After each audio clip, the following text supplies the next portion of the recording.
ઉપલેટામાં આજે 12મી શરીફની ઈદ નિમિત્તે મુસ્લિમ બિરાદરો દ્વારા શાનદાર જુલુસ કાઢીને ઉજવણી કરાઈ હતી, જેમાં પંચહાટડી ચોક વિસ્તારમાંથી લઈ ગાંધી ચોક, જીકરિયા ચોક, મદીના મસ્જિદ જેવા જાહેર માર્ગો પરથી મોટા પ્રમાણમાં ઈદનું જુલુસ કાઢવામાં આવ્યું હતું। આ કાર્યક્રમમાં મોટી સંખ્યામાં મુસ્લિમ સમાજના સભ્યો જોડાયા હતા।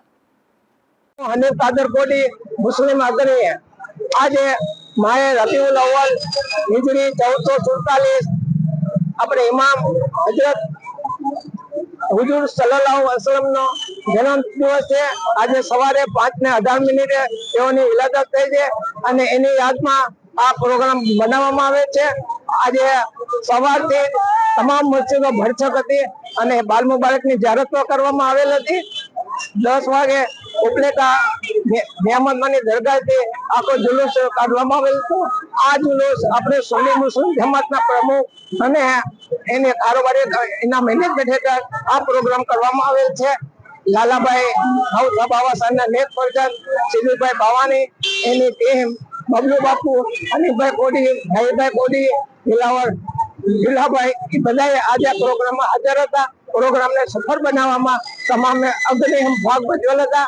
આ જુલુસ આપણે પંચાયત ચોકથી થઈ જુમા મસ્જિદ, સોની બજારથી જકરિયા ચોકથી ગાંધી ચોક અને ગાંધી ચોકથી સીધો બરફના કારખાનાથી મદીના મસ્જિદમાં આ પ્રોગ્રામ પૂર્ણ કરવામાં આવેલ છે।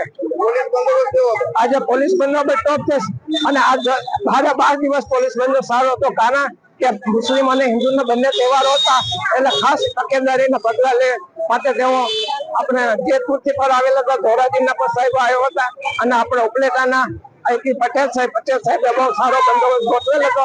આ પ્રસંગે સુન્ની મુસ્લિમ જમાત તેઓનો આભાર માને છે।